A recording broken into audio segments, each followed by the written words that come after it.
하루 가장 뜨거웠던 뉴스 브리핑. 뉴스 브리핑 민동기 평론가 김수민 평론가 어서 오세요. 안녕하십니까. 반갑습니다. 네, 예고해드린 민주당 소식 민동기 평론가 전해주시죠. 이 뉴스의 비밀은 비밀이랄 것까지도 없고요. 고! 이렇게 정리가 될 것 같습니다. 예, 원래 고는 못 먹어도 고 할 때 고지 이거는 스타트잖아요. 스타트. 그렇습니다. 예, 그런 의미의 고란 말이에요. 이게. 네. 예, 앞서 잠깐 소개를 해드렸지만 송영길 대표가 네. 현행 당헌 당규 원칙에 따라 20대 대선 일정을 진행하기로 최종 결정했다고 밝혔고요. 예. 그 송 대표가 어제 그 6명의 고문과도 상의를 했다고 합니다. 그러니까 6명의 고문이 뭐 문희상, 김원기, 임채정, 이해찬 의원 전 대표 등등을 말하는 건데요. 예. 이 6명의 고문 모두 원칙대로 하는 게 맞다. 이런 의견을 그래요? 밝혔다라고 하고요. 네. 특히 현재 당원 당규를 통과시킨 당사자가 이해찬 전 대표거든요. 네. 이해찬 전 대표가 이런 일이 발생할 줄 알고 1년 전에 미리 특별당규를 만든 것이다.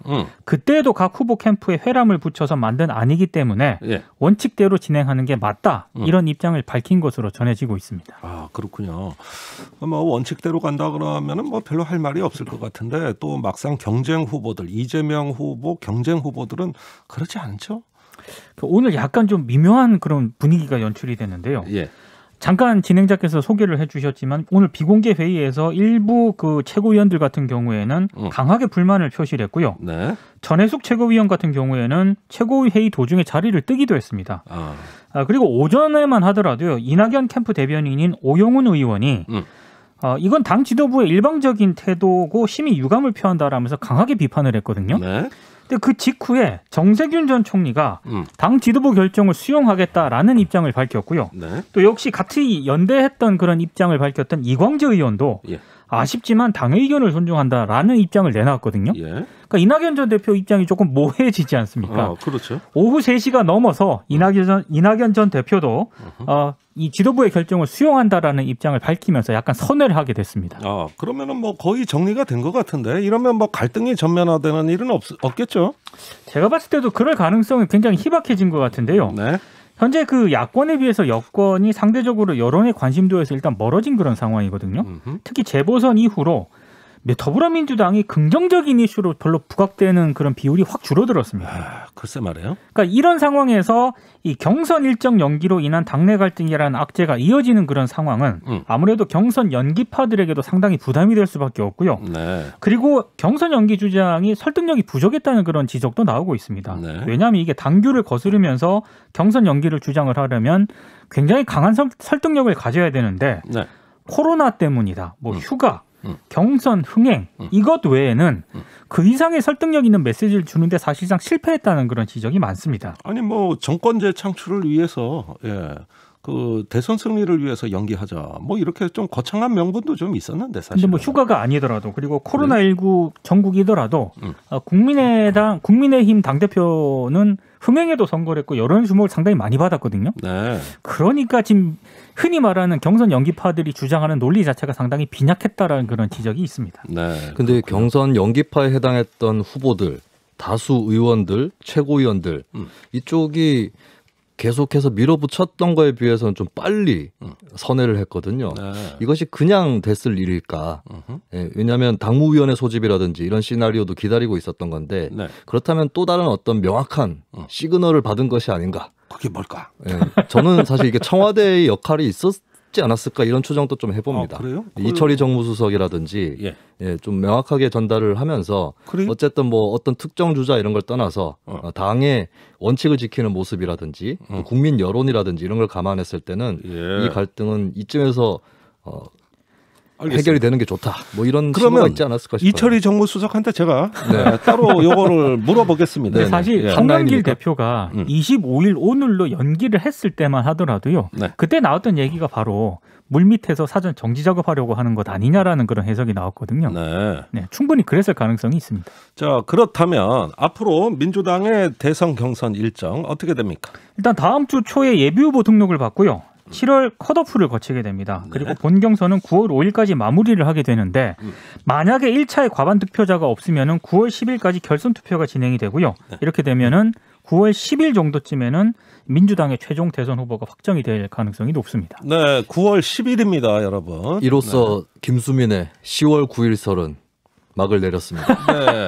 달력을 제가 거꾸로 봤나 봐요. 예. 9, 10 이렇게 읽어야 되는데 거꾸로 19 이렇게 읽었나 봅니다. 점괘를 잘못 받았어요. 뭐 항상 맞출 수는 없는 거예요. 네. 예. 전에 너무 잘 맞히셨어요. 예, 요즘에는 근데 자꾸 틀리는 것 같아서 큰일입니다. 아, 예.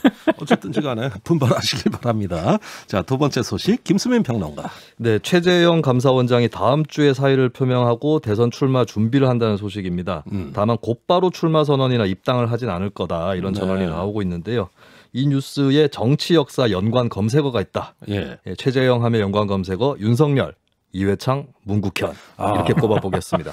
예, 뭔가 참 어떤 그 정치의 어떤 경계선 바깥에서 불어오는 아주 쓰나미 같은 충격이 느껴져요.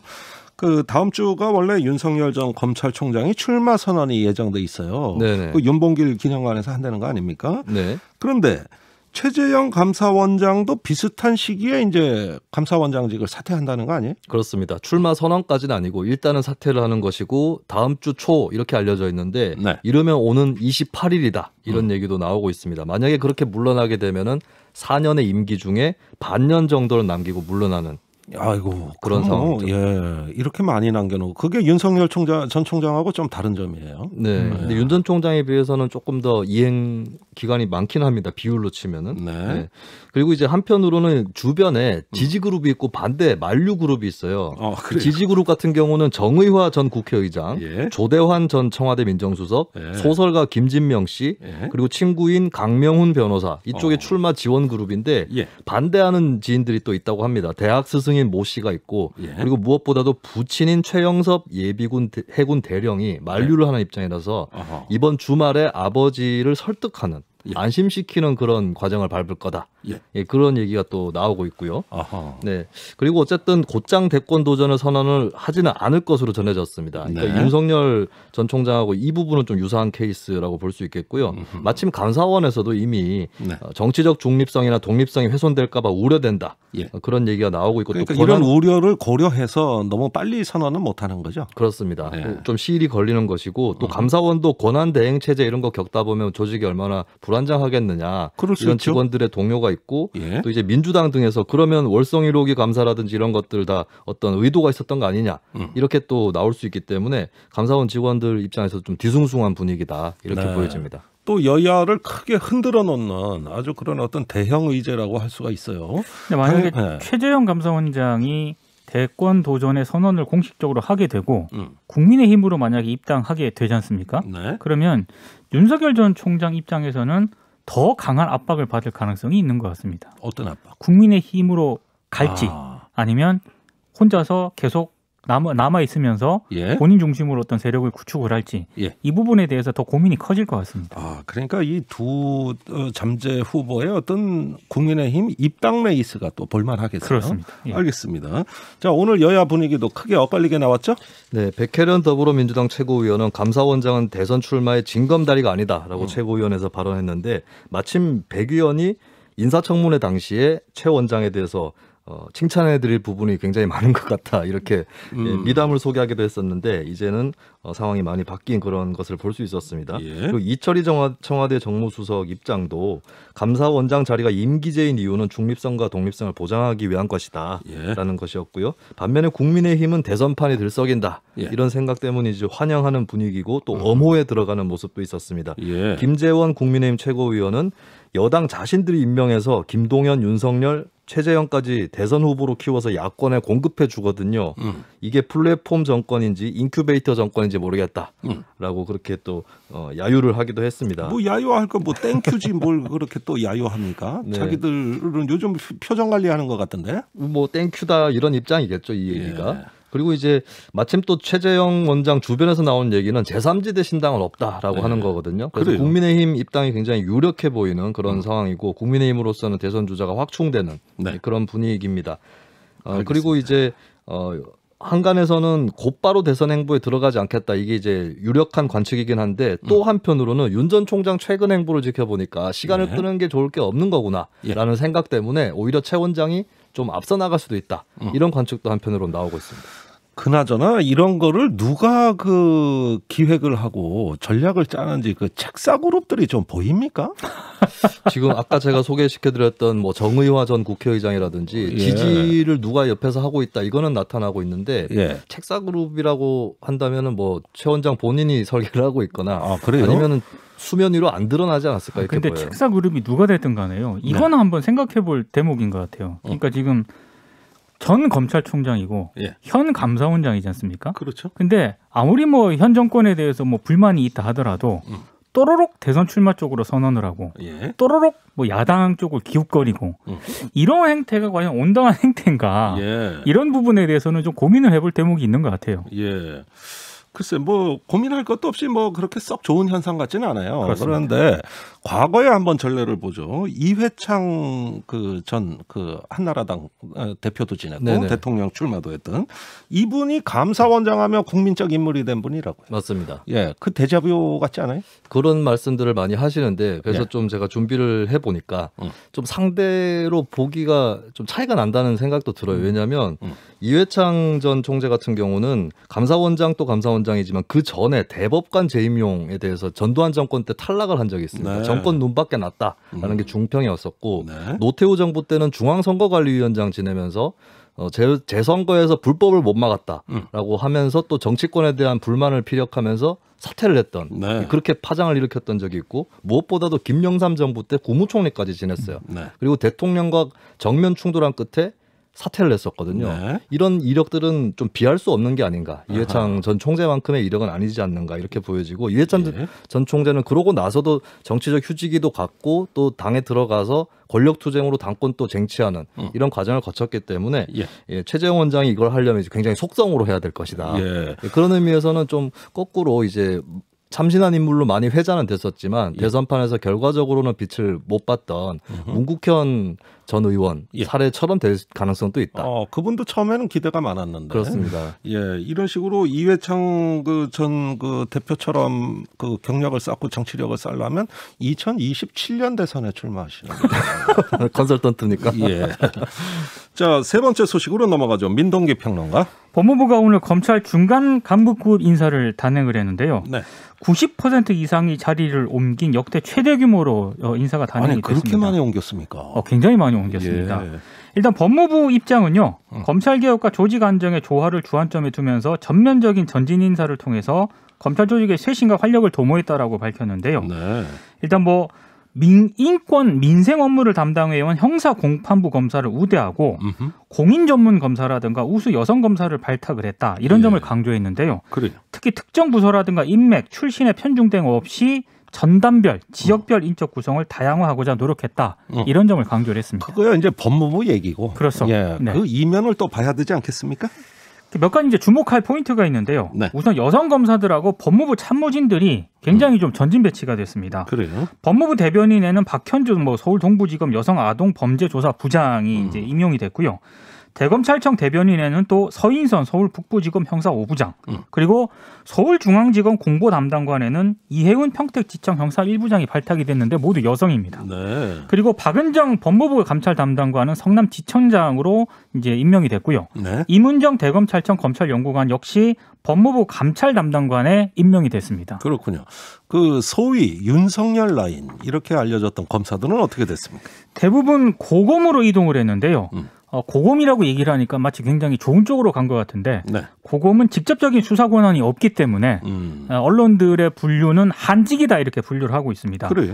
그리고 뭐 지금 뭐 양석조 대전고검 검사 같은 경우가 대표적인데 대전고검 인권보호관으로 전보가 됐고요. 그리고 손준성 대검 수사정보 담당관 역시 대구고검 인권보호관으로 이동을 했습니다. 그리고 대검에서 윤 전 총장하고 함께 일했던 간부들 있지 않습니까?